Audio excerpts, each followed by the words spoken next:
Donc le travail qu'on fait, il s'inscrit au départ dans la jonglerie, et donc dans le fait que tout jongleur manipule ses objets, qui constituent d'une certaine manière son interface avec le monde. C'est ce qui nous sépare du public, c'est ce qui nous sépare de ceux qui voient le jonglage.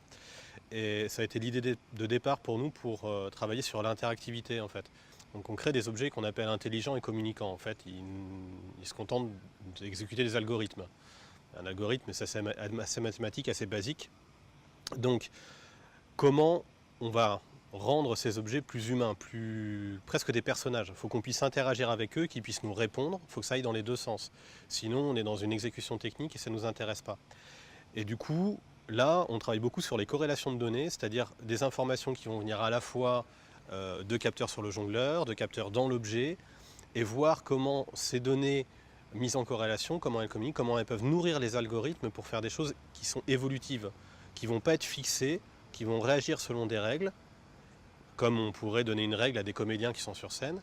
Et c'est ça qui va constituer le dialogue entre le jongleur et ses objets.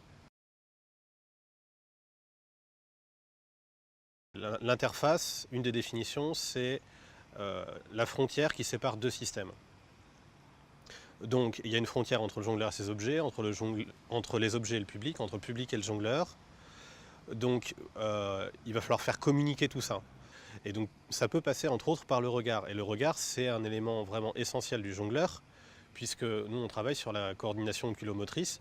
Notre main va se déplacer en fonction de la trajectoire de la balle qui est récupérée par notre œil. Mais on peut aussi dépasser ça.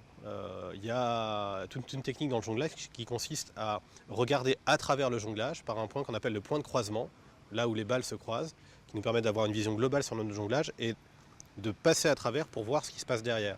Une sorte de fenêtre. Les objets changent leur rapport au regard parce que justement, ils nous permettent de matérialiser le moment où ce regard existe, ce moment où le regard se constitue. C'est-à-dire qu'avec des systèmes de captation, on peut par exemple déterminer où l'œil est en train de regarder. Donc est-ce qu'on est en train de regarder l'objet ou justement est-ce qu'on est sur une vision périphérique et en train de regarder à travers. Et à ce moment-là, on peut changer le processus, on peut changer les déclenchements qui ont lieu sur scène, changer l'ambiance musicale. Et donc on donne une matière plus concrète pour le public, quelque chose de lisible. On rend les choses lisibles.